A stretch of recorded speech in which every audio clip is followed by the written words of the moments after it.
Bonsoir Anne, bonsoir Amélie, bonsoir Adeline. Waouh, on dirait que vous êtes arrivés par ordre alphabétique en fait. C'est trop bien. C'est trop bien, je suis contente de vous savoir là. On va attendre encore un petit peu que les gens arrivent. Euh, Merci Amélie je ne sais pas à quelle heure il est chez toi. J'imagine qu'il fait plus de jours qu'ici et qu'il y a plus de neige qu'ici. Trop bien. Bon, je crois qu'il y a beaucoup de femmes. Ah, chouette. Amélie dans le chat. Super. Alors, je vois que j'ai un problème de connexion. Ben, ça va être difficile de faire mieux. Ah, il est 14 heures chez toi et de la neige. Comment ça, enfin? Il n'y en avait pas? Moi, j'ai vu tes photos, je croyais que... Enfin, ça dépend ce que tu appelles de la neige. Si ça, c'est de la neige ou s'il faut que ça soit comme ça pour que tu appelles ça de la neige. Trop bien. Super. Et ben, ce soir, on va parler finalement d'un sujet que je parle pas assez sur les messages des émotions. Et je me réjouis de voir qu'il y a un peu du monde qui arrive. Super. Bonjour Carole, Tom, Lucas et Cyril. Yes, trop bien. Ça fait plaisir de vous voir. Super. Waouh. Je pense pas qu'il y ait de la neige chez toi, par contre, Cyril. Là, on a Amélie qui dit qu'il a neigé enfin au Canada. Chouette, bienvenue à tous. On va attendre encore un petit peu, on va laisser trois petites minutes et puis après on va commencer. Il y a certainement des gens qui vont regarder en replay. Cyril, bien que ça soit super chouette de te voir avec ta petite famille, je vais te demander d'éteindre ta caméra tout simplement à cause de la bande passante. Parce que comme tu le sais, dans ma campagne, même si on capte la 4G, des fois il suffit de pas grand-chose pour tout faire sauter. Voilà, et pour moi c'est moins chouette parce que je ne vous vois pas. Et du coup j'ai l'impression de parler toute seule. Cool, très bien. Et moi on va commencer. Peut-être d'abord je vais... peut-être il faut que je coupe les notifications, sinon ça va faire du bruit. Allez, normalement j'y pense. C'est quoi le raccourci déjà? Au secours! Ok, tant pis. Très bien. Donc, ce soir, on va discuter et vous aurez tout un espace, notamment dans le chat et à la fin pour poser vos questions. L'idée, c'est d'introduire cette vision que les émotions sont des messagers et que ce qui compte, c'est pas tant le messager, mais bien le message. Alors, on va introduire tout ça tout à l'heure. L'objectif, c'est que à la fin de cette conférence, vous ayez au moins un ressenti sur le fait qu'il n'y a pas de bonnes ou de mauvaises émotions, qu'en fait elles ont tout un message à notre intention, que ce message est là pour but de prendre soin de nous, de nous accompagner dans notre évolution et que être émotion, mais au final, c'est se priver d'une partie de feedback que la vie nous apporte. Ce qui n'empêche pas que certaines émotions sont plus agréables que d'autres et que certains messages sont plus sympas à recevoir que d'autres. Et néanmoins, de tous les écouter permet de se sentir mieux dans son quotidien. On verra également que en médecine chinoise, on considère les émotions comme étant des mouvements énergétiques. Et pour ça, la médecine chinoise fait des analogies avec des mouvements qu'on peut retrouver dans la nature, notamment dans les saisons, notamment dans certains âges de la vie, etc. Je vous laisserai après faire vos réflexions autour de ce sujet. Vous verrez qu'il y a des choses intéressantes à comprendre. Peut-être, tout d'abord, je vais faire un truc que je ne fais pas d'habitude.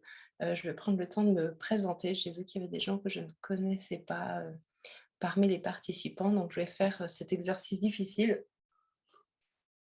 Donc, je m'appelle Aurélie Verdon. Je suis facilitatrice d'évolution. Je suis coach taoïste. C'est déjà 3 mots, trop compliqués qui ne devraient pas aller ensemble. Fondamentalement, ce qui me tient à cœur, c'est de donner des outils aux gens pour qu'ils aient du pouvoir sur eux-mêmes, pour qu'ils puissent évoluer dans leur vie, apprendre à se connaître de mieux en mieux, pour, aller dans le sens de leur courant, de leur épanouissement, propre. Ça, c'est vraiment quelque chose qui est une mission, pour moi et le travail autour des émotions prend une grande place là-dedans. Pourquoi? Ben, parce que, sans les émotions, nos vies seraient ternes. C'est ce qui nous anime, ce qui nous met en mouvement. Ça vient même le mot français vient du latin de emovere. Je n'ai jamais appris le latin, donc j'imagine que je prononce mal. Ce qui veut dire mettre en mouvement, créer du mouvement qui s'anime. Donc il y a vraiment cette notion-là qui existe en fait déjà dans notre culture et je trouve ça assez sympa de voir qu'il y a une corrélation avec la vision, de la médecine chinoise. Sans nos émotions, en fait, la vie, elle serait terne. Ce qui nous anime, ce qui nous tient à cœur, en fait, dépend, en fait, de nos émotions. Mais on a un héritage culturel, que je vais tout mettre dans un gros paquet parce que le sujet, c'est de pas, de forcément de passer en revue pourquoi on en est arrivé là. Mais entre, le côté religieux judéo-chrétien, entre la culture élitiste et la course à être des meilleures personnes, à faire plus, à faire mieux, donc tout ça, je le mets dans l'élitisme et tout le côté paternaliste, à savoir qu'il y a une façon de fonctionner et que les autres sont pas bonnes. Tous ces fonctionnements-là nous ont poussés, en gros, sur, 2000 ans d'histoire à avoir tendance à faire taire des émotions. Il y a des grands classiques, par exemple, culturellement, la colère, c'est vraiment une émotion qui est plus accordée aux hommes. On a tendance à y voir une forme de leadership, de prise de pouvoir, alors qu'une femme qui s'énerve, elle va être taxée, en fait, d'hystérique. Ça va aller très vite, en fait et tout ça, en fait, c'est faux. Déjà parce qu'on a tous le droit d'avoir des émotions et que non, en fait, ça nous rend pas plus chef parce qu'on est en colère, comme ça nous rend pas plus hystérique parce qu'on est en colère. La même chose qu'on a entendu depuis des générations, de dire aux enfants: «Sois fort, ne pleure pas qu'on est fort». C'est pas ça en fait, le signe de force. Il y a mille et une façons, d'être fort. Et donc on va, proposer ce soir en fait une alternative à tout ça. En voyant en fait les émotions comme étant, des messagers et que l'aspect important en fait du messager, bah, c'est le message et non pas le messager en question. Avant d'entrer dans le vif du sujet, peut-être encore une chose, tout ce point culturel, tout cet interdit sur l'expression, des émotions nous a emmenés, mmh, comment dire? À avoir des stratégies personnelles pour faire taire nos émotions. Nos émotions, si on veut bien considérer que c'est quelque chose de jaillissant, que c'est un mouvement, sur lequel on n'a pas de contrôle. C'est quelque chose de spontané. C'est quelque chose qui se met en mouvement sans qu'on le décide. Je ne peux pas décider d'être, joyeuse, comme je ne peux pas décider d'être triste. Je peux me donner des conditions favorables, certes, mais je ne peux pas actionner le bouton pour décider que maintenant je vais être joyeuse pour 10 minutes ou que je vais être triste pour 1 heure, ça ne marche pas. Et donc ce mouvement jaillissant, quand il émerge, on va avoir des stratégies qui dépendent de notre éducation, de notre culture, de plein de choses, qui vont avoir tendance, bien souvent, en fait, à étouffer cette émotion. Et quand on étouffe une émotion, on peut aller très loin. On peut aller jusqu'à faire semblant qu'elle n'existe pas, ce qu'on appelle du déni. Mais quoi qu'il en soit, elle est quand même toujours là, hein. C'est le système de la cocotte minute. On met un couvercle dessus, on fait semblant que c'est pas là, mais dessous, en fait, c'est toujours là et ça gonfle, ça gonfle, ça gonfle. Typiquement avec la colère, ça je pense qu'on est tous, ceinture noire de cocotte minute parce que c'est vraiment le propre, de notre culture. Et donc qu'est-ce qui se passe quand on met un couvercle sur quelque chose de jaillissant? Bah, quand ça sort, ça nous explose à la figure. Et à partir de là, en fait, on a l'impression qu'on vérifie, cette croyance que l'émotion est mauvaise. Bah, par exemple, si à chaque fois que j'ai de la colère, je mets un couvercle dessus, que ça fait un système cocotte minute et que ça gonfle jusqu'à que mon couvercle, en fait, il soit pas suffisamment étanche, il y a un moment où ça me pète à la gueule et ça va me péter à la gueule en proportion, du nombre de temps que j'aurais réussi à faire tenir le couvercle dessus. Donc à ce moment-là, il se passe quoi? Bah, forcément ma colère, elle est disproportionnée, elle est excessive, je sors de mes gonds, je dis des choses que je pense pas, je fais des choses que je pense pas, et cetera. Et là, je me dis: «Ah ouais, la colère, c'est vraiment de la merde, il faut vraiment que je mette un couvercle dessus beaucoup plus fort la prochaine fois». Et c'est comme ça, en fait, qu'on fonctionne, en fait, en vase clos, en circuit fermé, en cercle vicieux, et que finalement, on ne prête pas du tout attention à la fonction de l'émotion, ni au message qu'elle nous apporte. OK, je crois qu'on va être que tous les 5. Et ben, c'est très bien comme ça pourra être plus interactif, tout à l'heure. Avant de commencer, j'ai envie de vous proposer une petite métaphore sur, les sens. Imagine en fait, prends quelques minutes pour penser que ta réalité, tu l'aperçois par tes sens. Ce que tu vois autour de toi, tu le vois parce que tu as tes yeux, parce que tu as la vue. Ce que tu entends, bah, tu le perçois parce que tu as l'ouïe, ce que tu touches parce que tu as le toucher et ainsi de suite. On est tous d'accord que faire usage, de ces 5 sens, c'est vraiment quelque chose de puissant, parce qu'on se doute bien que s'il nous en manque un, on serait sacrément handicapé avec ça et ça demande en fait des ajustements importants. Et ben, les émotions, c'est un peu comme des sens supplémentaires. Non pas qu'il y ait un organe lié à ça, bien qu'en médecine chinoise, on pourrait dire que c'est le cas, mais là n'est pas la question. Mais dans le sens que ça vient me donner des informations supplémentaires sur la réalité. Si la vue me permet de structurer des informations pour que je puisse me déplacer, pour que je puisse voir mon environnement, ben chaque émotion m'apporte aussi son lot d'informations et c'est ce qu'on va décortiquer ensemble ce soir.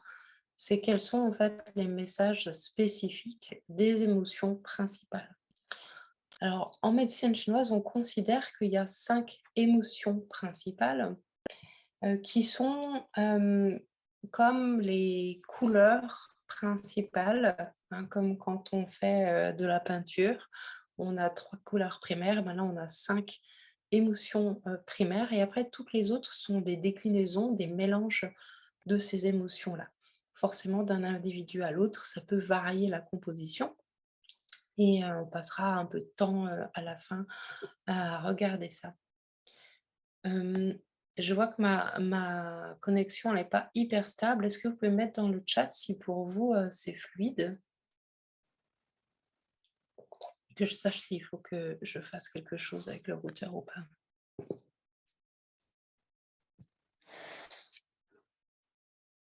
Donc toutes, les émotions, quand on les écoute, quand on ça coupe, parfois le son est quand même OK, l'image est un peu au ralenti par moment. Merde. Bon, OK, merci pour tous vos retours. Je vais voir ce que j'arrive à faire. Alors, je prends une seconde pour réfléchir à ça. Je peux tenter. Ça, c'est la joie des routeurs, en campagne, il suffit qu'il y ait du vent, que l'antenne, elle bouge un peu et tout est foutu. Voilà.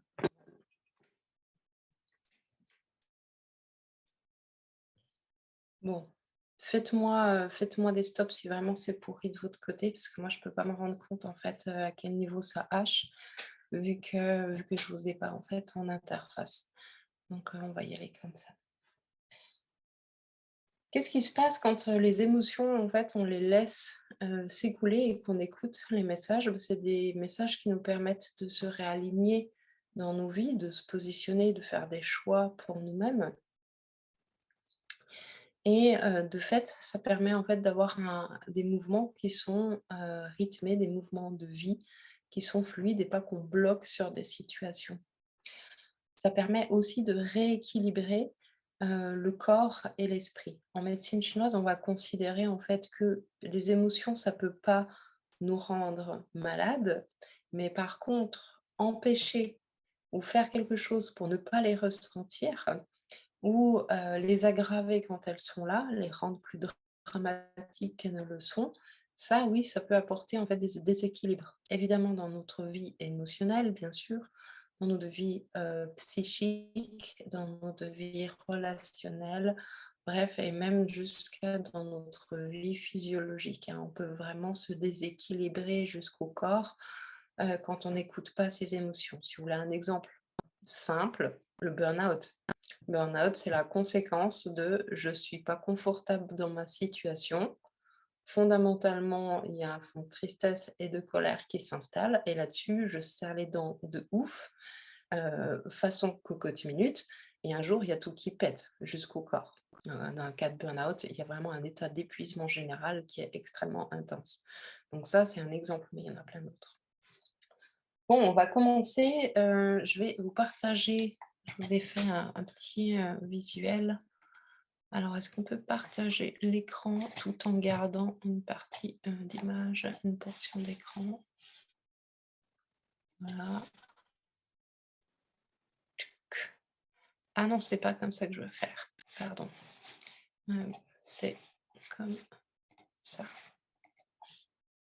Voilà, tac. Ça, c'est le schéma, de base qu'en médecine chinoise, on appelle Wu Xing. Vous l'avez sûrement déjà vu sous la forme des 5 éléments qu'on voit là, le feu, la terre, le métal, le bois, l'eau et on appelle ça, en fait, des mouvements. Nous, en Occident, ces histoires d'éléments, en fait, on les arrête à une image figée. On se dit que le feu, c'est ce qui brûle, que la terre, c'est le sol, que, le métal, c'est ce qui permet, de forger, que l'eau, c'est ce qu'il y a dans, les rivières et les océans et que le bois, c'est le monde végétal. En fait, la traduction exacte, c'est pas les 5 éléments, c'est les 5 mouvements. En fait, ça correspond à des mouvements énergétiques, dans le sens que le feu, ça rayonne, dans le sens que la terre, ça se transforme, le métal est relié au minéral, que l'eau, c'est quelque chose de fluide qui tend à descendre, que le bois, c'est quelque chose qui pousse, qui tend à s'élever et à déployer en fait son feuillage vers l'extérieur. Donc juste ça, c'est la base en fait du fonctionnement, énergétique et des mouvements énergétiques qu'on va retrouver partout en fait en médecine chinoise, dans le fonctionnement des organes, dans le fonctionnement en fait de l'analyse des saisons par exemple, mais qu'on va surtout retrouver au niveau des émotions. Et donc les 5 émotions, de base en médecine chinoise sont les suivantes, sont la joie, la colère, le souci, on va y venir à la fin parce que je sais que ça peut paraître étrange, la peur, la tristesse. Alors non, en médecine chinoise, il n'y a pas la notion de dégoût comme étant une émotion, parce que c'est rattaché à quelque chose d'instinctif, le dégoût, qui peut générer de l'émotion, qui a un mélange en fait de colère et de peur. Mais c'est pas une émotion à proprement parler au niveau émotionnel. Par contre, ils mettent le souci. Alors le souci, c'est à la fois le fait d'avoir une réflexion, de faire une analyse, de penser, réfléchir en fait. Bon, vous pouvez traduire ça comme ça.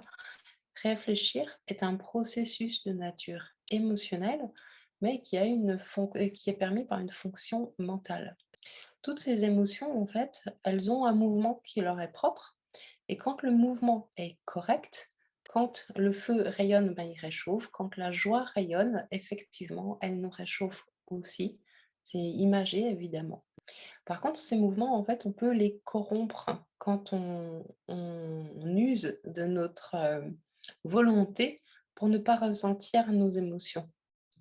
Et c'est à ce moment-là, en fait, que ça pose problème. C'est à ce moment-là, en fait, c'est parce qu'on essaye d'étouffer la colère qu'elle peut devenir explosive. C'est parce qu'on n'ose pas faire la réflexion qu'on devrait avoir, qu'on commence à cogiter, à penser, à ressasser, et ainsi de suite. On va prendre chaque émotion l'une après l'autre et je vais vous en parler un peu plus en détail. Alors, si vous avez des questions, vous n'hésitez pas, vous passez par le chat. J'ai fait des notes et j'en ai fait partout, en fait.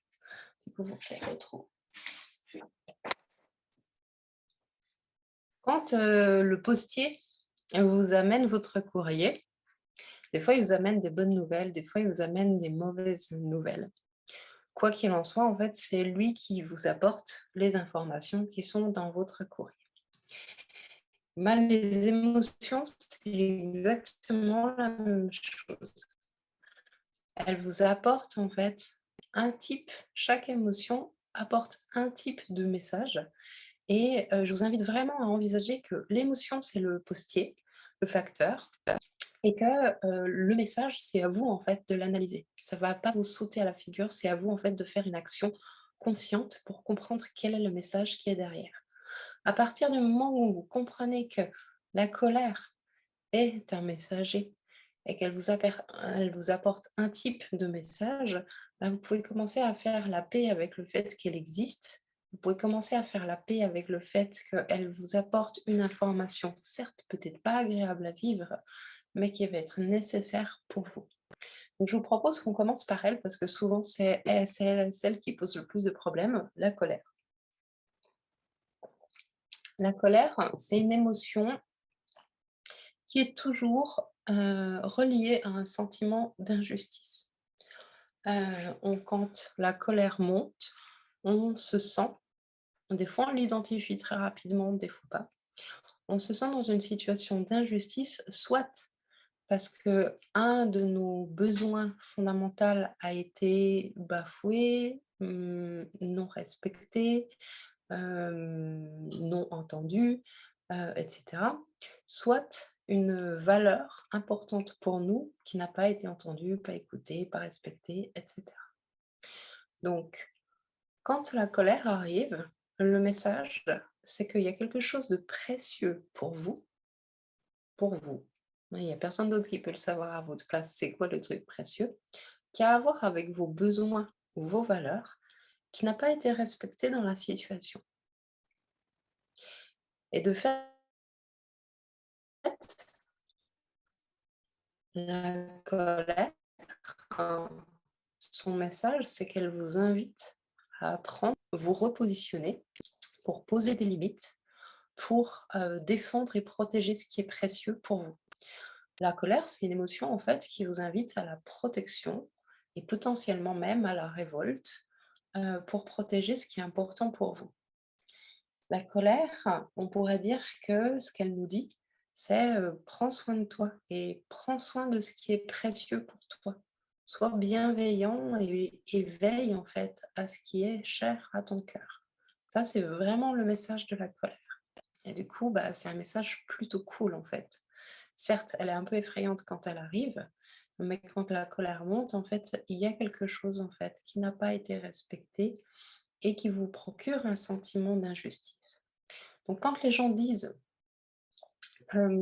«Moi, la colère, je la sens quand il y a une injustice», ça c'est humain. Tout le monde ressent ça en fait. C'est juste on va pas du tout être d'une personne à l'autre sensible aux mêmes choses, parce qu'en fait nos besoins et nos valeurs ne sont pas aux mêmes endroits d'un individu à l'autre. Donc si vous avez envie de vous questionner sur des valeurs qui sont profondes, importantes pour vous, bah, regardez ce qui vous énerve dans le monde. Voilà, vous prenez votre téléviseur, si vous en avez un, vous regardez les infos et vous voyez ce qui vous énerve. Ça vous donne une indication précise sur des valeurs qui sont essentielles pour vous.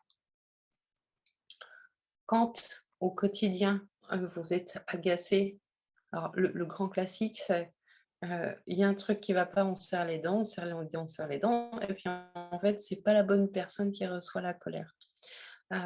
Quand on est agacé et qu'on s'autorise pas soi-même l'accès à ce besoin, ben, c'est un cas classique où en fait, on se rend même plus compte qu'on a besoin de repositionner des limites.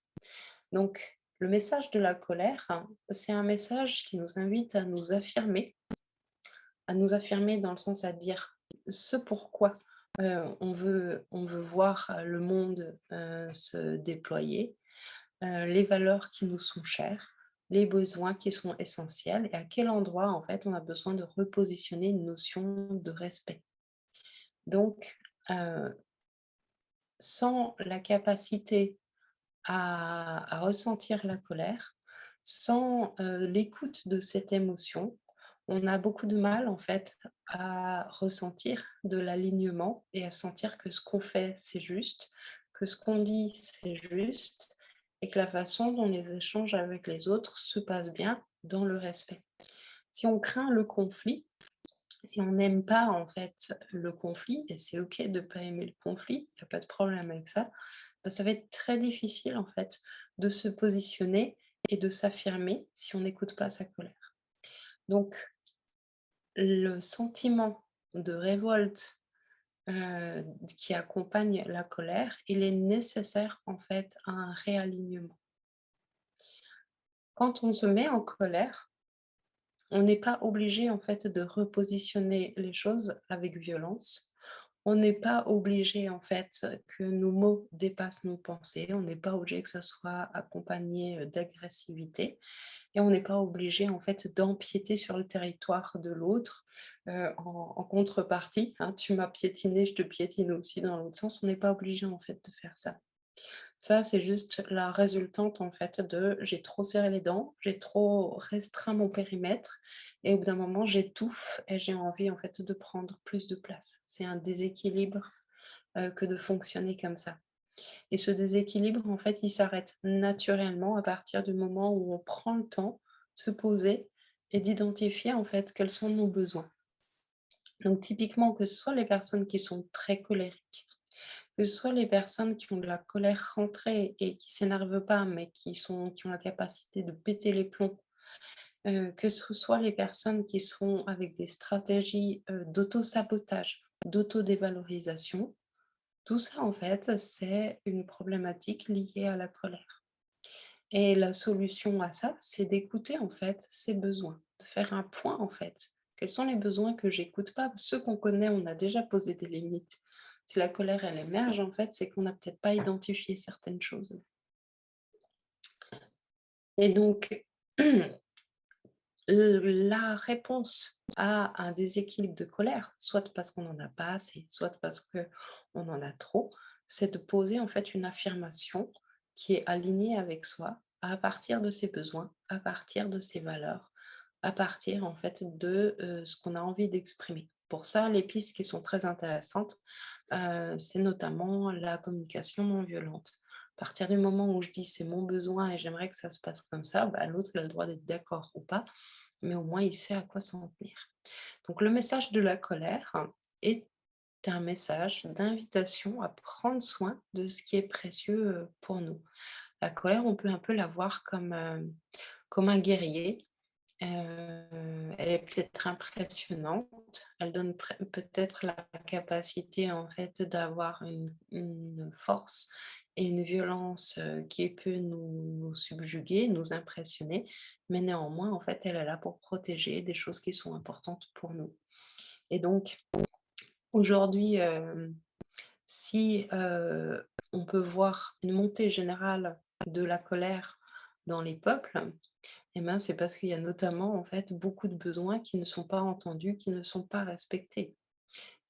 Toutes les révoltes et les révolutions partent d'un sentiment, en fait, de colère et d'une volonté, en fait, d'un peuple, d'individus qui veulent, en fait, se réaligner pour se sentir bien. Parce qu'on ne peut pas se sentir bien quand on n'a pas la possibilité de se réaligner. Si vous pensez tous à une situation où vous avez eu l'impression d'une injustice, qu'on vous a bafoué dans vos besoins, dans vos valeurs, bah, vous ne pouvez pas être joyeux à partir de cet espace-là. C'est pas possible. Donc la colère, elle nous invite à nous réaffirmer, à dire et à protéger ce qui est précieux pour nous, mais elle permet fondamentalement aussi l'émergence d'un sentiment de sérénité, de joie et d'alignement. On peut pas, vraiment, ça j'insiste parce que c'est quelque chose d'essentiel, c'est que tant qu'on tourne autour du pot et qu'on veut pas avoir à négocier avec la colère, c'est extrêmement difficile en fait de se sentir droit dans ses basques, sans écouter ce message-là. C'est pour ça que je vous invite à envisager la colère comme, une messagère et que son message, en fait, c'est un message de bienveillance, de prendre soin et de protection, en fait, de ce qui est essentiel pour nous. Si on parle des mouvements du point de vue de la médecine chinoise, eh ben, la colère, c'est un mouvement d'énergie qui s'exprime vers l'extérieur, qui se déploie vers le haut. On le sent hein, d'ailleurs dans le corps quand la colère monte, on devient rouge des fois pour certaines personnes. On sent que l'énergie, elle monte dans les bras comme si on était prêt au combat. C'est vraiment une énergie primale qui nous invite en fait, oui, au combat, mais aussi en fait à se déployer. Pensez, regardez les arbres, hein, au printemps, comment ils déploient leur énergie. C'est le même type d'énergie qui monte et qui s'exprime, bah, ils prennent leur place. Voilà, la colère, c'est une émotion qui nous invite en fait à prendre notre place dans nos vies et tout en laissant en fait l'espace aux autres pour qu'ils la prennent aussi. Et toute la justesse en fait étant de savoir comment se positionner pour laisser l'espace à l'autre. Et ce qui est sûr, c'est que c'est pas en mettant un couvercle dessus on va trouver la meilleure solution en fait pour que tout le monde existe et tout le monde prenne sa place. Voilà pour la colère. N'hésitez pas si vous avez des questions. Là, on va continuer de fait sur la joie. C'est pour ça, si vous vous souvenez, tout à l'heure, on a vu le cercle, ça s'appelle le cercle d'engendrement. Une colère saine est l'expression et l'affirmation en fait de nos besoins avec fermeté nous permet en fait l'émergence de beaucoup plus de joie. Alors la joie, c'est quoi son message? Ça, s'il y a bien une émotion qu'en général on est OK d'accueillir, c'est bien celle-ci. Est-ce que vous avez une idée du message de la joie?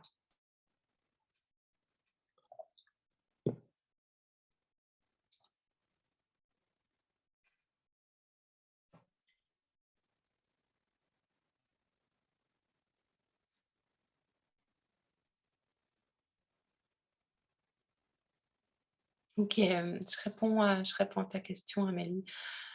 Alors, en médecine chinoise, oui, on dit que la colère a à voir avec le foie. Alors, c'est pas que la colère, se met à exister à partir de l'organe du foie, c'est que le foie et la colère ont des mouvements similaires. Ça veut dire que le foie, il a comme fonction en médecine chinoise de gérer en fait la circulation énergétique du sang et du coup de faire les échanges entre stockage et diffusion pour qu'il y ait du sang pour les autres organes quand ils en ont besoin. Donc il gère en fait le stock énergétique pour que chacun puisse avoir son rôle. Il est en lien, avec la colère par, similitude de mouvement, en fait. Mais il a pas, on ne considère pas en médecine chinoise que la colère est hébergée à cet endroit-là. Par contre, on va considérer que quelqu'un qui a tendance à, trop garder sa colère pour soi, à trop serrer les dents, à trop utiliser le système de la cocotte minute et du couvercle, pourrait très bien en fait, par le fait qu'il bloque ce mouvement, il bloquerait aussi le mouvement en fait de l'énergie de l'organe et du coup l'organe s'en trouve touché en fait parce que ce blocage énergétique, se fait en fait, sur les 2 sur les mouvements similaires et de l'autre côté, un déséquilibre de l'énergie, du foie pour des raisons purement, pathologiques, hein, par exemple, je ne sais pas, une maladie, peut influencer en fait le mouvement émotionnel tout simplement parce que ce sont des mouvements similaires si tu veux. Mais l'émotion ne prend pas racine à cet endroit-là et si on t'enlève, alors on peut pas vivre sans foi, mais par exemple on peut enlever la rate. Si on t'enlève la rate, tu peux continuer en fait de réfléchir, ça va en fait. En médecine chinoise, il y a pas de localisation en fait aux émotions. Par contre, les flux énergétiques, quand imagine un courant en fait, imagine une rivière. Quand la rivière, elle coule, vers la face, mettons, sud, de la montagne et ben, en fait, tout ce que tu feras pour empêcher tout ce qui descend vers le sud entravera, en fait, ce mouvement, énergétique et tous ceux qui descendent et qui vont dans le même sens seront entravés par ça. C'est un peu je sais, c'est un peu une analogie un peu boiteuse, mais c'est un peu difficile en 2 minutes de t'expliquer, le système. J'espère que ça te parle. Donc oui, c'est en lien et donc oui, il y a tout un système d'analogie qui est comme ça. Par exemple, au printemps, l'énergie de la nature est une énergie qui est principalement portée par le monde végétal et donc par le bois et donc par tout ce qui pousse et se déploie. Et donc, traditionnellement, les empereurs en Chine, veillaient tout particulièrement, au printemps et avant, à bien écouter les requêtes, du peuple, parce qu'on se méfiait du printemps comme étant une saison favorable, aux révolutions et aux révoltes. Bref, voilà, ceux qui ont envie d'aller fouiller dans l'histoire peuvent le faire, pour voir s'il y a eu plus de révoltes au printemps, qu'ailleurs. Bref. Donc ça fonctionne par jeu de mouvements énergétiques, donc ça se voit pas, mais ça s'exprime. On peut voir les conséquences dans la nature, mais le mouvement lui-même ne se voit pas et par contre, du coup, c'est un peu comme une vague, la vague de la vie et du coup, au printemps, la vague de la vie, elle nous pousse à plutôt s'exprimer et se déployer et s'affirmer et porter des projets comme, la vague de la vie de l'hiver, comme en ce moment où on s'approche du jour, le plus obscur, de l'année avec la durée de jour, la plus courte, bah, c'est plutôt un mouvement énergétique qui nous pousse à l'introspection, au retour à soi, etc. Et donc en hiver, on peut avoir plus de dépression, plus de retour à des choses qui nous angoissent, qui nous font peur, etc. Donc ça marche comme ça, avec un système d'analogie. Donc est-ce que quelqu'un a trouvé ou a une idée du message que nous apporte la joie? La joie, c'est une boussole. La joie, elle nous indique que justement, en fait, on est connecté à ce qui est important pour nous, à ce qui nous fait plaisir, à ce qui nous nourrit. Alors vous allez me dire, ouais, mais en fait, c'est super évident. Ce que je dis, bah ouais, c'est super évident. Elle nous connecte à nos valeurs, exactement, Anne. Et plus notre joie est profonde, plus elle nous indique en fait que c'est une connexion avec quelque chose qui est profondément important pour nous. Hein, vous voyez très bien la différence entre une joie qui nous surprend et qui nous fait crier, taper dans les mains, comme les enfants ont souvent ce type de joie-là, qui est très brève, très expressive, qui se voit beaucoup à l'extérieur. Et puis il y a des joies en fait qui nous mettent dans une joie, profonde, qui nous accompagne des fois pendant des jours et des jours et ça se voit pas forcément en fait à l'extérieur, mais nous on se sent intérieurement comme un petit soleil, dans le ventre. Le mouvement de la joie, c'est vraiment ça, c'est le rayonnement, hein, c'est quelque chose qui diffuse son énergie dans toutes les directions et qui nous relie. Donc oui, effectivement, le message de la joie, elle nous montre, la joie, plus elle est profonde, plus elle nous montre en fait qu'est-ce qui est important pour nous, qu'est-ce qui nous met en joie. Donc c'est un peu une boussole, d'épanouissement. Il y a un proverbe qui dit, «Il n'y a pas de chemin pour le bonheur, mais le bonheur est le chemin». Moi, j'ai envie de dire que la joie, c'est l'indicateur, en fait, sur, le chemin ou la boussole sur ce fameux, chemin d'épanouissement. Donc, l'épanouissement s'accompagne d'une joie de plus en plus profonde et de plus en plus régulière. Ce qui ne veut pas dire qu'on va être joyeux tous les jours parce que ça n'existe pas. La vie humaine est faite de fluctuations et de changements, comme tout le reste d'ailleurs. Par contre, cette joie-là, elle doit être de plus en plus, saisissable et donc c'est essentiel de cultiver sa joie et de cultiver aussi la joie de ceux qu'on aime. Je pense notamment, aux enfants. Quand on voit nos enfants, s'émerveiller, avoir de la joie avec certaines activités qui sont peut-être pas les nôtres, certes, ça peut être aussi intéressant en fait de leur donner les moyens en fait de déployer ces espaces-là, parce que c'est quelque chose d'important pour eux et même si ça ne s'accorde pas forcément avec nos valeurs, pour eux en fait c'est une boussole qui est indicatrice de leur chemin. Donc les gens qui sont bien dans leur basket sont des gens joyeux. Les gens qui font ce qu'ils aiment sont des gens qui sont sereins, joyeux. Et tous ceux qui disent avoir une vie géniale, mais qui ont une tête, qui ont pas la tête qui, va avec, et ben, en fait, sont juste en train de se mentir, à eux-mêmes. Et donc une joie réellement profonde, elle n'a pas forcément un sens, avec un événement extérieur, mais elle a un sens avec quelque chose qui vous touche. Alors le cas classique, c'est, les films ou les vidéos qui tout d'un coup, vous racontent une histoire et il se passe rien de complètement fou, mais juste il y a eu quelques mots, quelques gestes et là, en fait, vous êtes touché en plein cœur. Ça vous montre, en fait, des valeurs qui sont extrêmement, puissantes et porteuses, pour vous et typiquement, bah, ça, c'est hyper important de savoir, parce que vous connaissez tous, et surtout les filles, mais il y a des mecs aussi comme ça, les films qui vous arrachent des larmes, vous les connaissez. OK, mais pourquoi? Pourquoi? Qu'est-ce qui vous touche, en fait, dans ces histoires? Hem, Ça, c'est hyper important de le savoir. Pourquoi? Ben, parce que ça vous donne des directions, vers vos valeurs, vers votre épanouissement. Donc la joie, elle est essentielle, en fait, pour s'épanouir et comme on l'a vu tout à l'heure, elle est beaucoup plus, disponible si on se réaligne et qu'on protège ce qui est précieux. On ne peut pas juste avoir la joie et bazarder, la colère, ailleurs, dans un vortex, dans un monde parallèle. Ça n'existe pas. Donc au final, joie et colère, sont un peu comme, 2 polarités, un protecteur et une boussole qui nous donnent, une direction à suivre, un chemin à prendre et tous les 2 travaillent à notre, épanouissement. Donc c'est essentiel en fait de pouvoir, les écouter pour ces messages.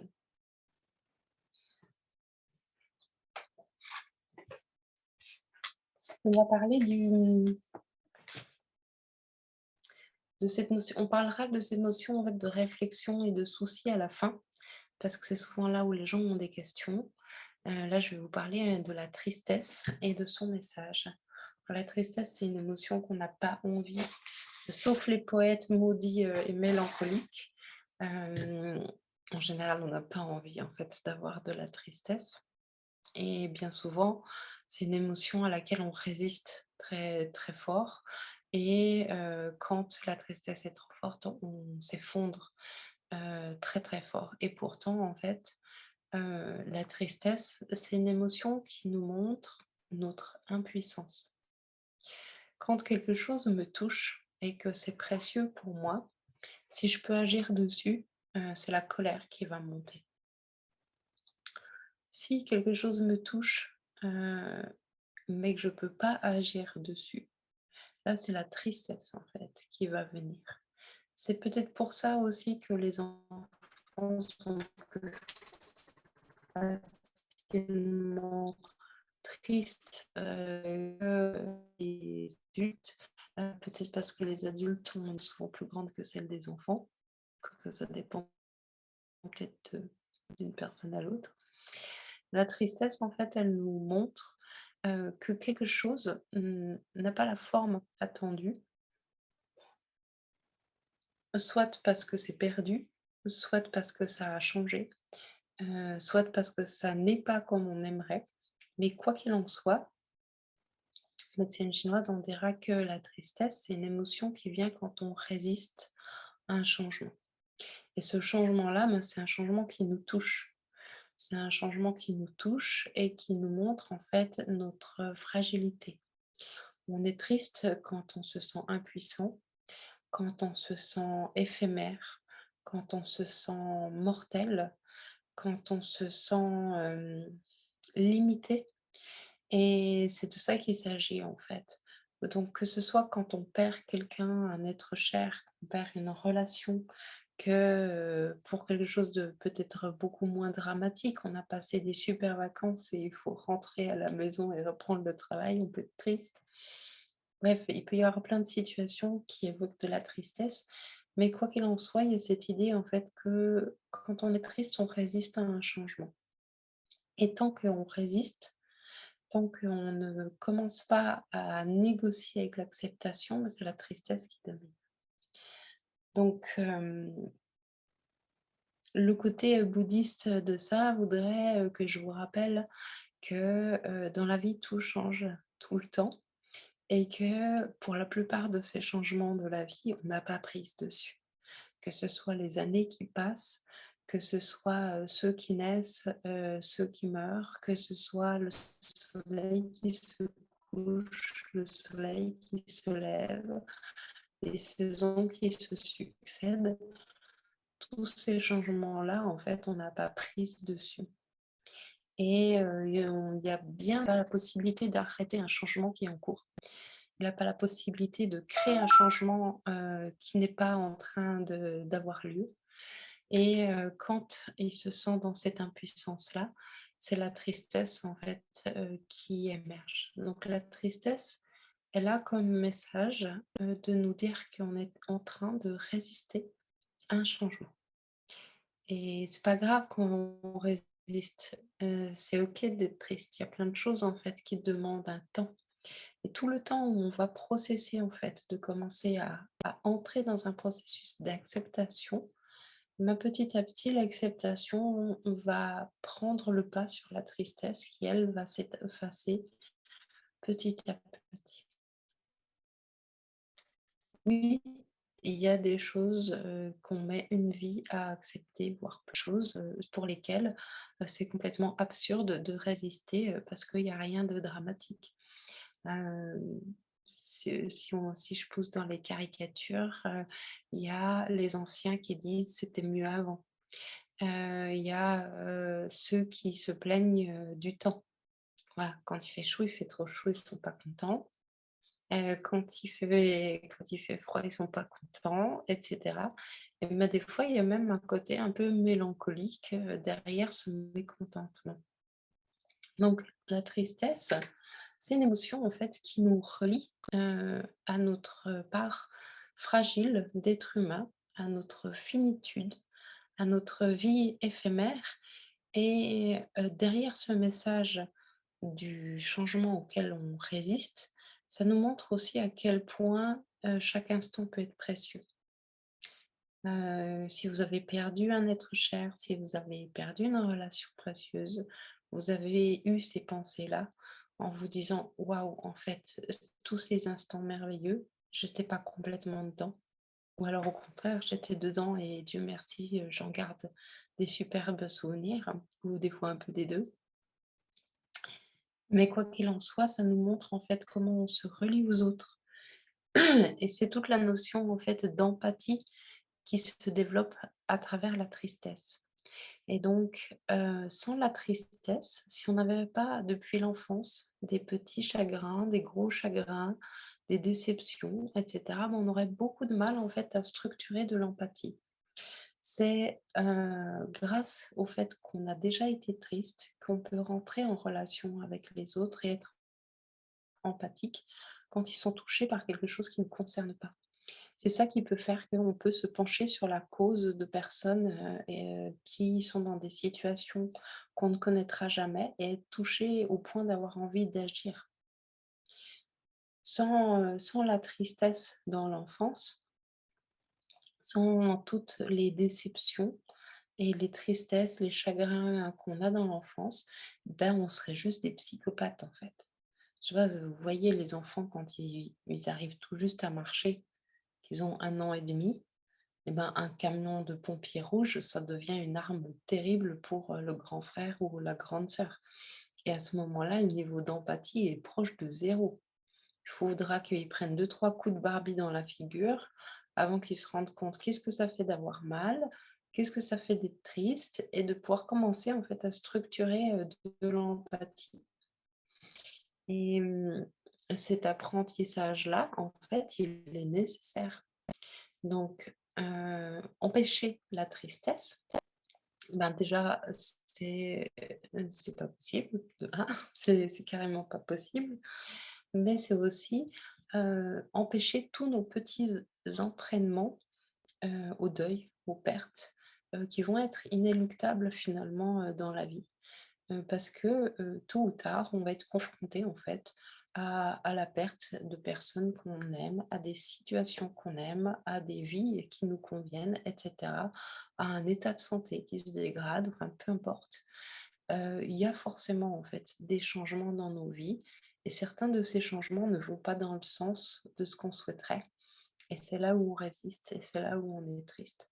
Donc la tristesse nous apprend notamment en fait le lâcher prise, à lâcher prise quand on ne peut pas agir, quand on ne peut pas intervenir dessus. Typiquement dans les situations de deuil, au début du deuil, il y a toujours ce moment, que on appelle, depuis Elisabeth Kübler-Ross, la négociation, où la personne endeuillée passe en revue, tout le listing de «et si». Oui, mais et si? Mais ça, c'est une négociation, en fait, avec quelque chose qui est déjà passé. C'est typiquement un moment où on résiste très fort et où on pense que si on arrive à imaginer la bonne solution, alors du coup, ça va peut-être changer quelque chose.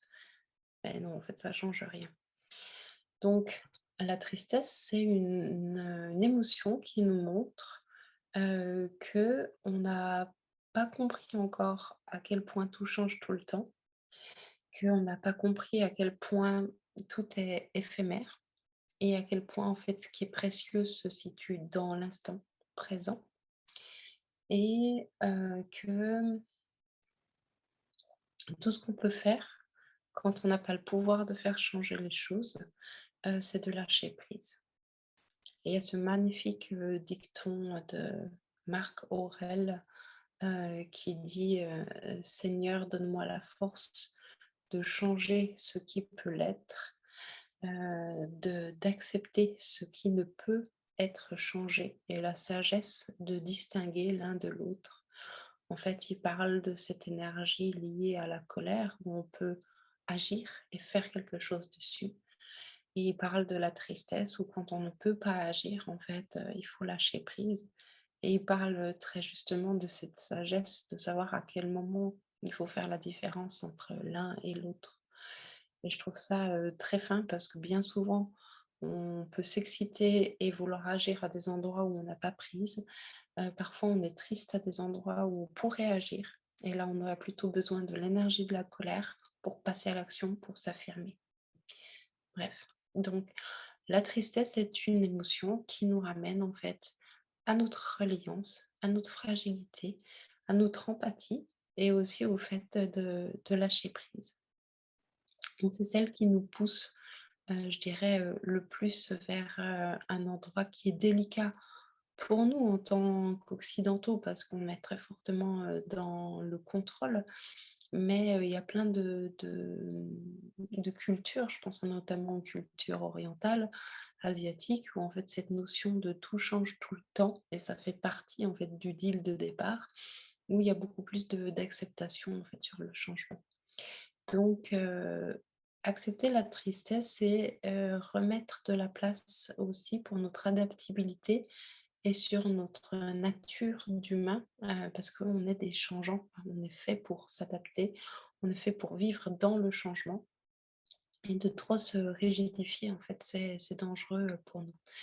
Donc, typiquement, quand on a trop cristallisé sa vie et qu'on a trop cherché à avoir du contrôle dessus, bah, qu'est-ce qui se passe? Et ben, tôt ou tard, ça nous échappe parce qu'on ne contrôle pas tout et c'est typiquement ce genre de moment où il y a une grosse dépression qui arrive avec beaucoup de tristesse et là, il faut passer en revue, en fait, tous ces endroits où on pensait qu'on avait du contrôle et qu'en réalité, on n'en avait pas et que lâcher prise, ben, va nous alléger notre charge mentale, et va faire en sorte que, on sera un peu plus, détendu finalement, au bout d'un moment, quand on aura accepté.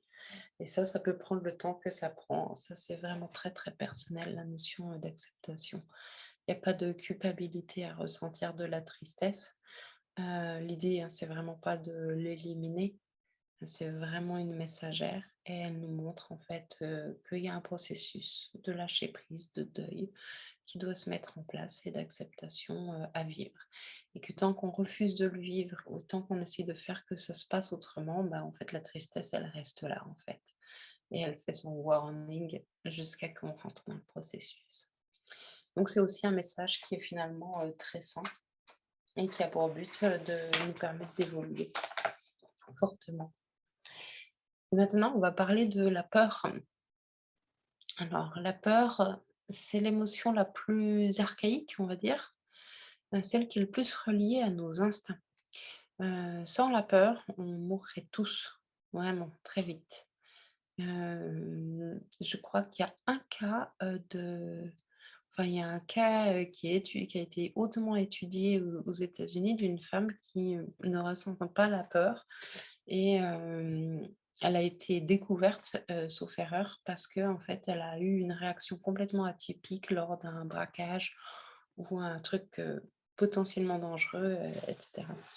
Hem, Sans la peur, on mourrait tous. Bah, pourquoi? Parce que sans la peur, je pourrais sauter par la fenêtre pour descendre, au rez-de-chaussée, ça pourrait aller super vite. Sans la peur, en fait, on se mettrait dans des situations dangereuses. Donc la peur, c'est une émotion qui, s'éveille face au danger ou face à, quelque chose qui ressemble de près ou de loin à un danger. Voilà et c'est là où nous on tombe dedans, super fort. Parce que ce qu'il y a de super bien avec la peur, c'est que quand le danger, il est imminent, ben, en fait, tu as rien besoin de faire. Tout ton système instinctif met en branle ce qu'il faut et là, tu as les stratégies habituelles de fuite, de tétanie ou de combat qui se mettent en place. Donc, tu vois bien s'il y a un rhinocéros qui te fonce dessus, tu pas le temps de te dire que tu as peur, que ton corps décide de faire quelque chose. Tu perds le contrôle de ton véhicule, parce que c'est un peu verglacé et ben, c'est exactement la même chose, ça va super vite et tu fais exactement, ce qu'il faut et ton corps fait exactement ce qu'il faut et tout ça, ça a été généré, en fait, par la peur. Alors pourquoi la peur, ça nous pose problème? Si c'est pour nous mettre en sécurité. Ben, on est avant tout, l'évolution de primates, qui ont, pas de crocs acérés, pas de griffes acérées et avant qu'on fabrique des armes, on était plutôt des proies faciles. La première stratégie, ça reste la fuite. Et ouais, désolé les mecs, surtout ceux qui aiment se battre, ça reste, la plus intelligente pour la survie de l'espèce.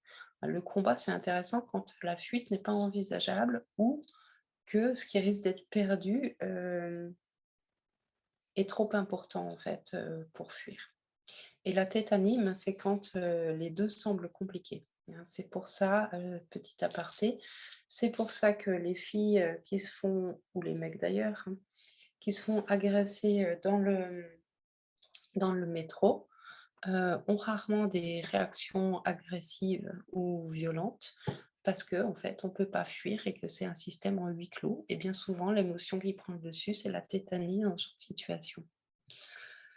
Donc, quand il y a un danger qui est imminent, la peur arrive et là, on prend nos options, qui sont hautement calibrées par notre instinct, par la génétique, par plein de choses en fait qui n'a pas besoin de notre conscience pour faire des choses super bien.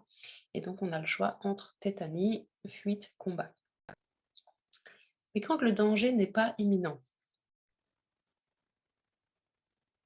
bah là c'est la merde, parce qu'en fait notre évolution, elle a surtout géré des dangers imminents. Mais quand il n'y a pas de danger imminent, bah, on ne sait pas trop comment faire.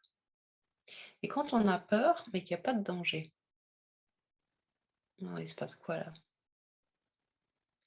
Quand on a peur et qu'il y a pas de danger, c'est qu'il y a quelque chose dans la situation qui est identifié soit comme un danger potentiel parce que c'est inconnu, soit identifié comme un danger potentiel parce que ça ressemble de près ou de loin à une situation de notre vie personnelle qui a été douloureuse, souffrante, dangereuse, voilà.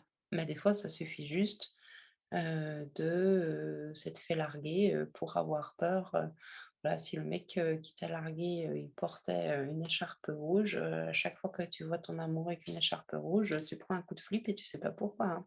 C'est autant simple que ça.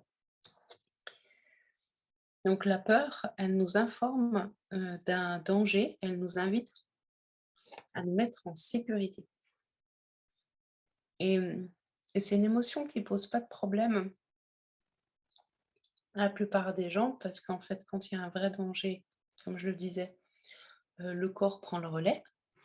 Là où ça pose problème, en fait, c'est pour tout ce qui est d'ordre émotionnel et psychologique. Bah oui, sans les émotions, en fait, notre vie, elle aurait pas des hauts et des bas comme ça et du coup, s'il y a des choses qui vous ont fait mal émotionnellement dans vos vies, c'est typiquement le genre de choses pour lesquelles vous pouvez avoir peur. Alors, il y a toutes les choses que vous pouvez identifier et qui vous font peur. Comme avoir peur d'être rejeté, peur d'être trahi, peur d'être abandonné, peur d'être humilié, peur, etc., etc. Mais il y a toutes les choses en fait que vous ne voyez pas parce que ça a été enregistré à des niveaux inconscients et que vous comprenez pas en fait pourquoi vous stressez. Ou alors, ça a été enregistré, pire que ça a été enregistré à des niveaux inconscients par nos ancêtres. Et tu sais quoi?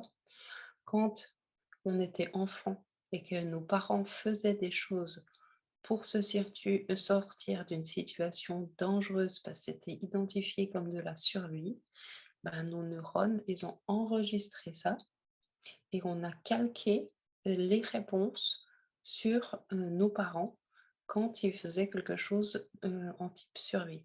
Donc, je te donne un exemple. C'est comme ça que se passent les phobies notamment. Euh, Pourquoi le gosse qui habite à la ferme avec une, maman qui voit, de temps en temps tuer, des rats dans les grains, des poules, pourquoi il a pas peur des rats? Parce que ça peut être très gros un rat. Et pourquoi le gosse qui habite, allez, je pose une caricature, en ville, il a vu sa mère hurler et sauter sur les tabourets à chaque fois qu'il y avait une souris qui passait? Pourquoi il y en a un qui a peur et l'autre pas? Tout simplement parce qu'il y en a un qui a vu sa mère avoir peur et avoir peur d'une place de type danger, imminent, bah, ouais, c'est comme ça, hein, c'est que ça marche comme ça, hein, c'est des peurs irraisonnées et il l'a appris, en fait, par imitation. Neurologiquement, quand on est tout petit, on calque tous les fonctionnements de survie, de nos parents, même si ceux-ci ne savent pas qu'ils sont en train d'avoir un comportement de survie. Donc une phobie, c'est un comportement de type peur lié à de la survie et c'est comme ça qu'en fait les phobies passent très facilement en fait, à travers les générations. Donc la peur nous indique des dangers imminents. Si le danger est imminent, ben, on peut se détendre parce qu'en fait, tout notre système instinctif va prendre le dessus. La peur nous indique quelque chose qui peut ressembler à une situation qu'on a déjà vécue et là, alors, tu es parti pour un tour, d'introspection et des fois, le signal, d'ordre très discret. J'ai une anecdote à ce propos-là. Un jour, je suis sur ma terrasse, je suis en train d'écrire ou de lire. Mes voisins, sont sur la leur un peu plus loin, ça rigole, ils ont des invités et là, je sens mon cœur qui part, au taquet, quoi. Mais vraiment, je commence à être tachycarde, mes jambes, elles se mettent à trembler et là, juste, je sens, j'ai peur, mais il y a rien, il y a que dalle. Bah, en fait, chez mes voisins, il y avait un des invités qui portait le même parfum qu'un mec qui m'avait agressée 20 ans auparavant et il a fallu 30 minutes pour que je me calme, que je respire, à me dire: «OK, donc il y a pas de danger imminent, mais il y a un truc que mon cerveau est en train d'envisager comme étant un danger». Bah, ouais et ben, mon cerveau, il m'a juste fait remarquer qu'en fait, il y avait la même odeur que le jour où je me suis fait agresser. Et bah, heureusement que j'ai percuté, maintenant je sais, voilà, cette odeur-là. Mais des fois, ça peut être des signaux, en fait, très faibles et surtout des signaux, de type, que vous avez pas enregistré. C'est pour ça que je vous dis, si tu t'es fait larguer et que ton mec il avait une écharpe rouge, tu pourrais très bien en fait, flipper à chaque fois que tu vois quelqu'un, que tu as rendez-vous avec quelqu'un qui a une écharpe rouge, sans même t'en rendre compte. Parce que ce qui est enregistré par ces parts, du cerveau, reptilien, le cerveau profond, instinctif, bah, c'est des choses que tu as peut-être pas conscientisées forcément. Donc ça vaut la peine de au moins faire une partie, de travail d'enquête pour comprendre, surtout si tu as des peurs qui se répètent dans des situations, similaires et que tu comprends pas à quoi ça se rattache. Voilà, des fois ça vaut la peine de creuser et ça se pourrait bien être aussi, si ça vient pas de toi, ça pourrait bien venir aussi, parfois des personnes qui nous ont élevés. Donc la peur, son message, c'est, de nous rendre attentifs à notre, sécurité, à notre survie et de mettre en place, des choses pour se protéger, de ça. Elle nous ramène en fait dans le concret et dans le réalisme. Hem, les gens qui n'ont pas suffisamment peur ou qui n'écoutent pas assez leur peur, bah, typiquement, sont des gens qui vont avoir des conduites à risque. Les sports extrêmes, qui vont, consommer des produits dangereux, qui vont conduire vite en voiture et cetera. Ce sont des gens, bah, qui vivent, finalement, moins longtemps. Donc la peur, elle est gardienne de ta longévité. En tout cas, c'est ça sa fonction de base. C'est ça qu'elle a envie de t'offrir. Elle a envie de t'offrir une longue vie et OK, des fois elle dysfonctionne un peu, elle te fait des warnings sur des trucs qui sont pas des dangers imminents. Néanmoins, ça vaut la peine en fait de l'écouter et de pas la faire taire, parce qu'il se pourrait que ce qu'elle a à dire est malgré tout intéressant, même s'il y a pas de danger imminent. Par exemple, un classique, la peur du regard des autres. Personne n'est jamais mort d'avoir été vu par les autres, même si des fois les jugements sont lourds. D'où ça vient? D'où ça vient ce truc? Et franchement, tout le monde est concerné, tout le monde est en stress, potentiellement, du regard des autres, plus ou moins fort. Bah, à une certaine époque, si les autres, le groupe, le clan dans lequel tu vivais, ils n'étaient pas d'accord avec toi, ils te condamnaient parce que tu pensais pas comme eux, bah, ça pouvait très bien te faire finir sur le bûcher, surtout si tu étais une fille, mais tu pouvais aussi finir bannie, et éjectée en fait de cette communauté. Et être banni à certaines époques, dans certaines situations, sous certaines latitudes et sous certains climats, bah, c'était équivalent à la mort en fait. On n'avait même pas forcément besoin de te marquer au fer rouge, même si ça se faisait à certains endroits. C'était la mort assurée ou au moins c'était la mort sociale. Aujourd'hui, c'est encore le cas en fait. Aujourd'hui, on ne peut plus bannir les gens en fait d'une société, mais dans certains corps de métier, surtout quand c'est select, élitiste et prestigieux, si tu penses pas comme le courant mainstream, ça peut être dangereux pour ta carrière. Et ça peut être ta mort sociale. Donc, la peur du regard des autres, la peur du jugement, bah oui, en fait, il y a pas de danger imminent, ouais, mais quand même. Il y a un historique derrière qui est hyper intéressant. Et le simple fait de comprendre qu'on craint d'être jugé, parce qu'en fait, on craint d'être rejeté du groupe, ben, nous aide en fait à compiler avec cette information.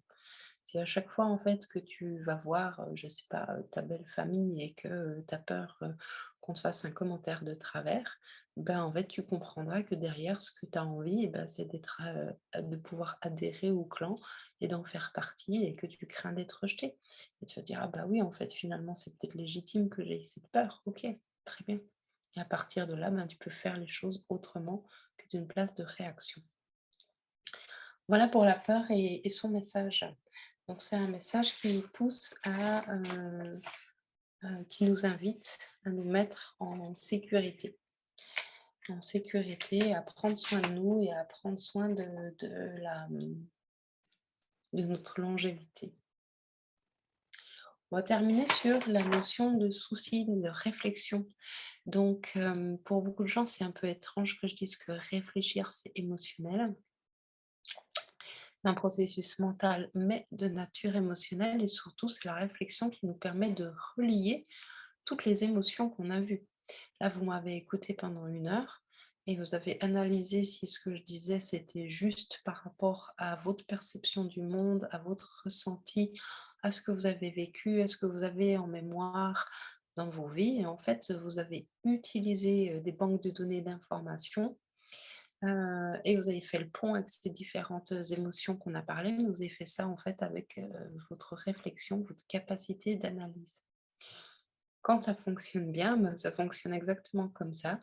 Ça veut dire qu'une bonne réflexion, ben, elle vous permet d'avoir une réponse et potentiellement de pouvoir faire un passage à l'acte, de poser un choix, de choisir quelque chose ou d'agir dans un sens. Quand elle est déséquilibrée, ben, on cogite, on ressasse, on n'arrive pas à dormir. C'est là où on se demande si les pingouins ont des genoux à 00:30 et qu'on aimerait quand même bien se relever pour aller voir sur internet si c'est vrai ou pas. Ça, c'est de la cogitation et ça, c'est un déséquilibre purement émotionnel. Quand on ne prend pas le temps d'écouter les messages des émotions, ce qui nous pend au nez, en fait, c'est qu'on commence à tourner comme ça dans notre tête. Ah ouais. La colère, la joie, la peur, la tristesse, elles n'ont pas accès à notre mental.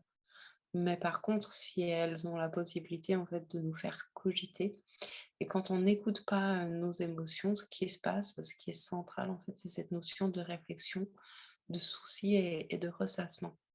Donc une réflexion saine, hem, c'est un état des lieux de votre situation extérieure, votre contexte extérieur. OK, qu'est-ce qui est? C'est quoi la réalité extérieure? Qu'est-ce qui se passe en moi? Donc ça, c'est votre réalité intérieure. Où est-ce que je veux aller? Qu'est-ce que j'ai envie de faire? Qu'est-ce que j'ai envie de porter comme projet? Et du coup, qu'est-ce que je fais?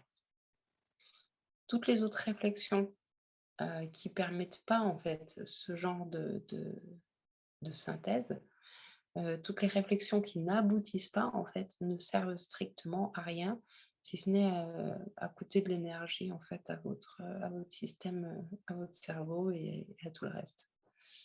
Donc la réflexion, elle est considérée comme étant de nature émotionnelle, parce qu'à partir du moment où vous vous mettez à réfléchir de façon automatique, ça fonctionne exactement comme une émotion. Ça veut dire que quand vous voyez que vous êtes en train de cogiter, vous pouvez pas arrêter. Vous n'avez pas la possibilité de faire ah non, en fait, off. Soit vous avez suffisamment pratiqué, je ne sais pas, des choses comme la méditation, des choses comme ça. Et dans ce cas-là, vous avez la capacité d'agir sur vos pensées et de ne pas penser la plupart du temps.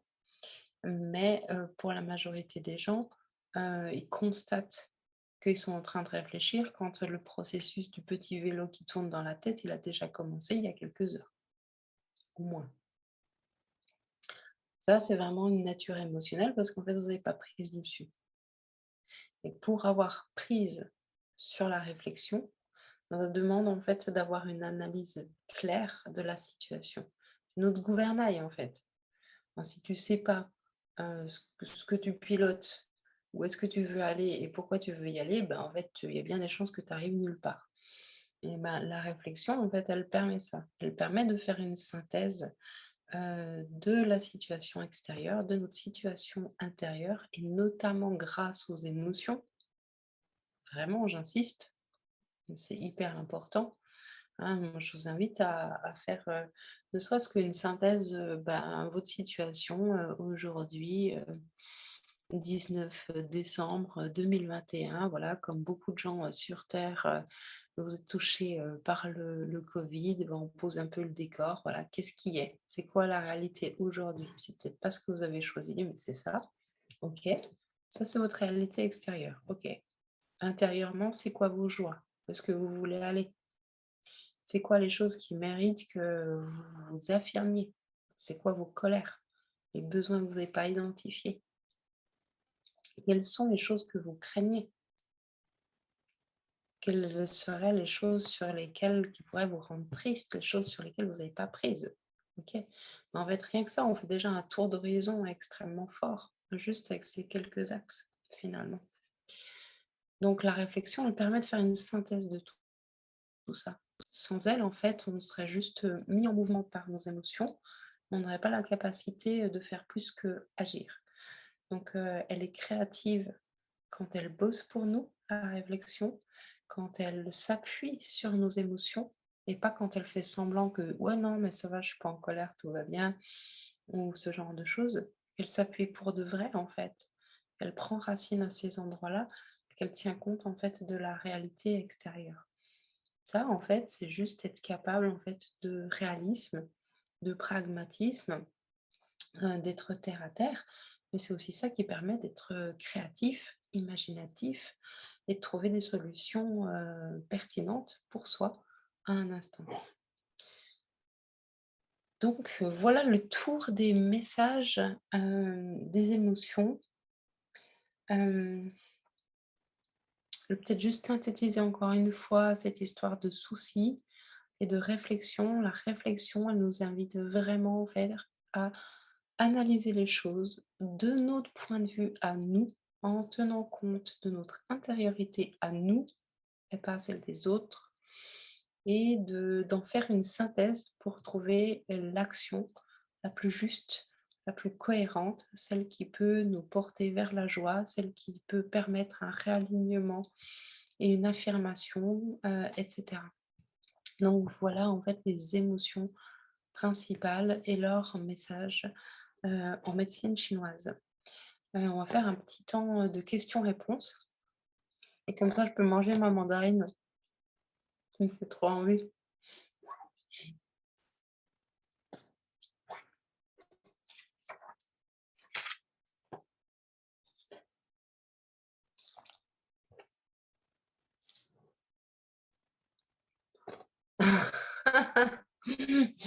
Ouais, bah ouais, désolée, je sais pas pourquoi. Quand il faut toujours que j'aille à boire et à bouffer quand, je fais un Zoom. Alors qu'il y a plein de moments dans la journée où je suis pas en train de boire et bouffer, mais je sais pas, c'est comme si j'avais peur de manquer, de derrière l'écran. Comme si j'avais peur de rester coincée dans l'écran. Est-ce que vous avez des questions là-dessus?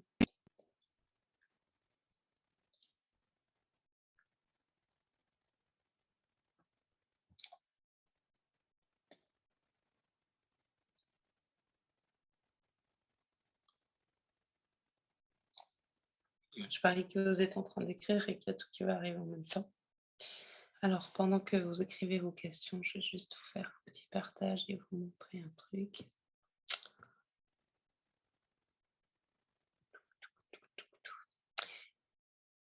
Donc,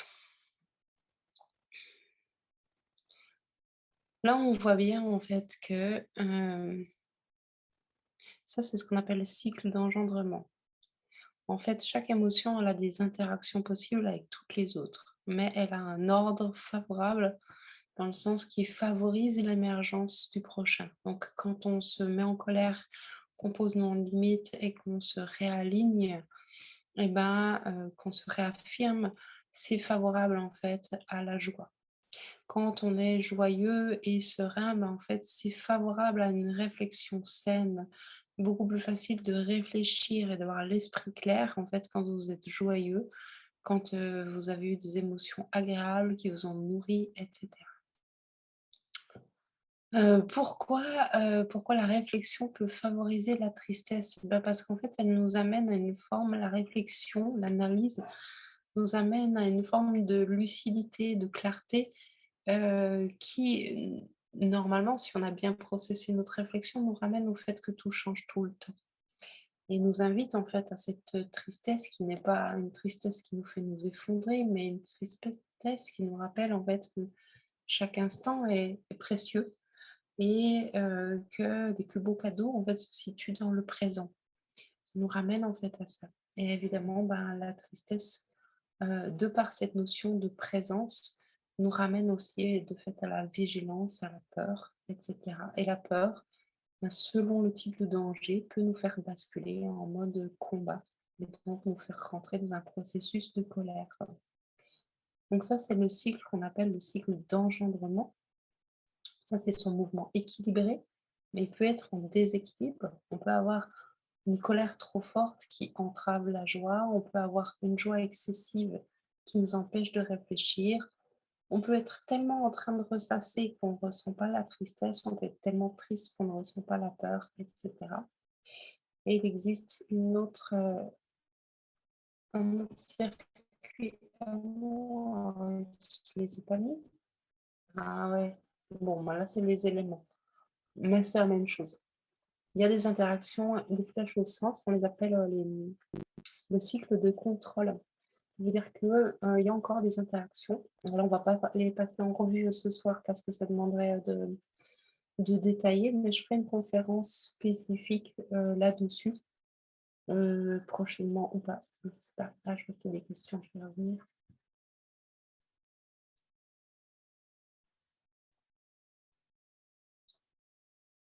Merci Amélie. Mmh. Alors après, il y a encore les combinaisons des émotions. Hem, alors je vais pas rentrer sur comment se combinent, spécifiquement parce qu'on pourrait après après on ouvre, on peut parler par exemple de l'anxiété qui a une composante en fait de peur et de colère, et de tristesse et de l'angoisse qui est proche de l'anxiété mais qui n'a pas la composante de colère. On peut parler, et cetera, de plein d'émotions comme ça. On pourrait parler de la haine, du mépris, on pourrait parler de plein de choses. Là, on rentre dans des choses très détaillées qui mériteraient d'aller d'abord plus loin, en fait, sur chacune des émotions. Pour cela, je vais faire un rapide survol et je vais faire, d'ici janvier, j'ai mis janvier, je vais faire, une conférence approfondie pour chaque émotion. Je vais commencer un cycle. Où je passerai, je pense bien 2 heures avec un support de cours sur chaque émotion, des pistes aussi pour que chacun puisse réfléchir comment il peut travailler cette émotion, mettre en évidence qu'est-ce qui se passe quand il y a un déséquilibre, quand le mouvement est trop fort ou pas assez fort, qu'est-ce qu'on peut faire pour travailler dessus? Et on parlera évidemment aussi des différentes émotions composites, donc ces différents mélanges, quand on a un peu de différentes émotions. Mais ça demande d'abord d'aller un peu plus loin, ou de consacrer un sujet rien qu'à ça et je pense que je ferai plutôt ça, consacrer rien qu'un sujet à ça. Alors, j'ai vu passer Anne. Moi, je sais que parfois l'émotion est un peu trop forte et qu'il faut que je laisse décanter un peu avant de pouvoir décrypter le message. Oui, ah ben oui, en fait. Oui, merci Anne de dire ça parce que c'est tellement essentiel et j'allais l'oublier. Hem, sur le moment, quand l'émotion elle arrive, et c'est très vrai pour la colère, c'est mort, c'est trop tard. Tu peux pas faire, c'est foutu. Par contre, après, décrypter, et prendre l'habitude régulièrement de décrypter. On n'est pas obligé d'attendre, d'exploser et de se mettre en colère avec, quelqu'un. On peut juste se dire: Tiens, ce matin, j'ai bien failli me prendre le chou là, quand j'ai vu que machin truc, il faisait pas nanana». On peut prendre le temps d'analyser sans avoir besoin d'exploser. Qu'est-ce qui va se passer si on fait ça régulièrement? Ben, on va identifier des endroits très précis où on a tendance à ne pas écouter nos propres besoins. Oui, parce que bien souvent, c'est ça qui nous met en colère, c'est que quand on est adulte, on est responsable de nos besoins et oui, des fois, il y a des gens qui nous manquent de respect, mais bien souvent, cette personne qui nous manque de respect, c'est nous. On oublie de prendre soin de nous et on oublie de prendre soin de certains de nos besoins. Donc souvent, c'est ça. Et donc qu'est-ce qui se passe si on prend l'habitude? Ben, on va identifier, des patterns, qui vont être toujours les mêmes. Typiquement, au travail avec, Trucmuche, bah, c'est toujours le même sujet qui t'agace. Et typiquement, le repas chez la belle-mère, ben, c'est toujours le même type de truc qui t'agace aussi et tu vas avoir des catégories de thèmes, de valeurs, de besoins qui sont les mêmes. Et à partir de là, ben, tout d'un coup, ça devient vachement facile, d'agir par exemple, si tu as du mal à dire aux gens, que, tu as besoin de temps pour réfléchir, que tu as besoin d'espace pour penser. Alors c'est valable quand il y a des gosses qui hurlent, quand il y a des gens qui te pressent pour donner une réponse. Bah, une fois que tu vois que ce pattern est sorti 2 fois, 3 fois, bah, tu peux commencer à décider que tu vas faire quelque chose pour ce besoin-là spécifiquement et tu vas pouvoir en tenir compte après, dans ta vie.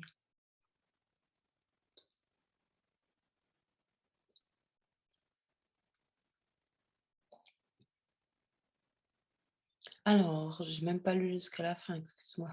Mais du coup, c'était tellement pertinent ce que tu disais qu'il fallait que je rebondisse tout de suite. Bah, oui, la tristesse, elle est liée à l'acceptation. L'acceptation, eh ben, quand elle est complète, tu plus triste. Mais tant que tu résistes au fait d'accepter, bah, il y a de la tristesse. Et tant que l'acceptation, processe, ben, il y a une forme de résistance, en fait. Parce qu'en fait, on n'est pas, c'est pas binaire. Tu vois? C'est pas un interrupteur, genre: «OK, c'est bon, j'accepte, je suis plus triste, c'est complètement OK». C'est quelque chose qui processe. Hem, on peut vraiment imaginer, tu vois, la bande de chargement là où ça processe. Ah, ouah, c'est loading, 60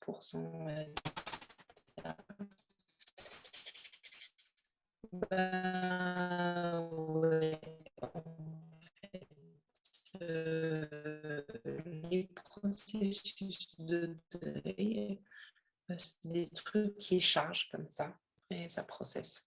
Ça met un temps particulier, pour processer et donc pendant le process, il y a de l'acceptation et il y a de la résistance en même temps. Il y a les 2 qui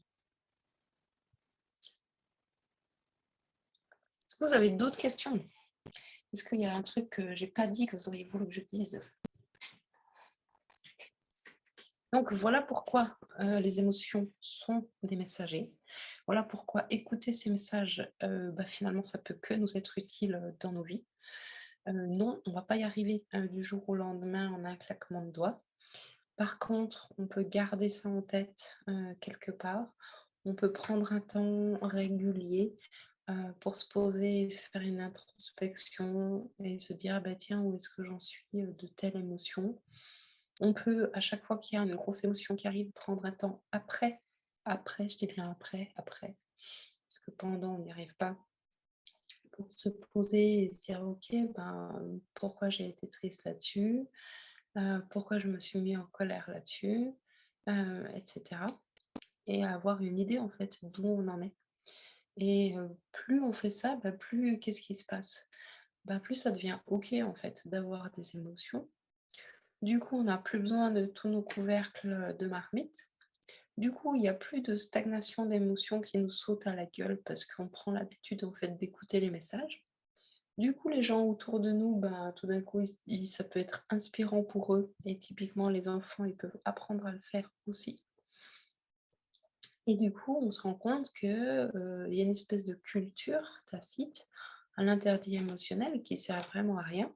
Parce qu'à partir du moment où on commence à écouter ça, ben, en fait, c'est des vrais super pouvoirs en plus. Alors oui, il faut les apprivoiser. Oui, ça tombe pas, du ciel, mais comment dire? Ça met sacrément plus, de volume à ta vie quand tu comprends, en fait, à quoi elles servent les émotions. D'autant qu'une vie sans émotions, ça ne sera pas agréable et essayer de les faire taire, ça ne va pas les rendre, plus faciles à traverser pour autant. Par contre, utiliser les messages pour mieux se comprendre, pour mieux se connaître, eh ben, ça devient vraiment, super intéressant et c'est aussi vachement intéressant dans l'interaction avec les autres. Tout d'un coup, le mec, qui s'énerve, au parking, en face de nous, ou dans la queue, de la caissière, à casino, bah, tout d'un coup, on peut se dire: «Bah, tiens, en fait, c'est quoi son besoin, sa valeur là?» Ça veut pas dire que son besoin est forcément légitime, hein. Si son besoin, c'est de passer devant tout le monde, c'est peut-être pas légitime. Et peut-être que oui, on ne sait pas, en fait. Mais d'un coup, ça nous fait regarder les choses, en fait, sous un autre angle et ça peut devenir, bah, un peu plus léger, finalement. Voilà pour cette introduction au message des émotions. Et donc, comme je l'ai fait il y a quelques années, ouais, c'est ça, quelques années, j'avais commencé un cycle, que j'ai pas refait en fait, l'an dernier. Et en fait, c'est un peu dommage parce que c'est un sujet super important, les émotions.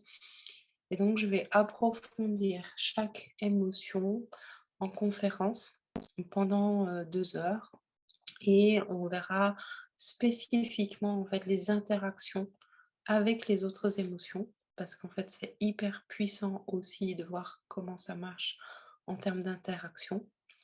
Hem Et on verra les différentes émotions composites. Si vous avez des questions spécifiques, si vous avez envie d'aller plus loin sur, lien avec les organes ou ce genre de choses, carrément en fait, moi ça me fait plaisir. Moi je réponds en fait à vos questions, et du coup je m'adapte à vos demandes. Voilà, et je vous laisse encore quelques minutes si vous avez, des questions, et autrement on va s'arrêter là. Ceux qui n'ont pas déjà téléchargé comment ça s'appelle? Le PDF, sur les messages des émotions, vous pouvez trouver ça gratuitement sur ma boutique. J'en ai profité, pour le remettre en forme, et voilà, pour que ça soit clair. Je vous invite à parler de ça, notamment si vous avez des enfants, en parler avec eux, parce que c'est vraiment sympa de voir, ça comme des messagers, et de se dire qu'au final, c'est peut-être, des super pouvoirs comme des sens en plus qui nous montrent, certaines informations. C'est vachement utile en fait d'avoir ce type de clé, pour, grandir. Et je vois, moi, mes enfants, ils sont pas très grands, hein, et la plus petite, elle a 5 ans. Ça lui parle vachement en fait quand on aborde les choses sous cet angle-là, et du coup, ça met beaucoup plus de détente, autour du fait d'avoir des émotions, de ressentir des émotions, et cetera. Voilà, on sera, ne serait-ce déjà individuellement, beaucoup plus en paix avec nos émotions et le fait qu'elles existent, qu'elles sont pas là pour nous saboter, mais au contraire pour nous aider à se réunifier intérieurement. Je pense que ça serait un gros, gros, gros, gros plus, pour aller ensemble, collectivement, que de faire la paix en fait avec ces parts-là, de nous tous. Merci beaucoup, de m'avoir écoutée malgré, que ça sautait et que ça buguait. Et je vous souhaite, une bonne fin de soirée pour ceux qui sont sous, la même latitude que moi, et une bonne journée, pour ceux qui sont, de l'autre côté, de cette grande étendue d'eau. Merci beaucoup à tous, c'était super. Bonne soirée.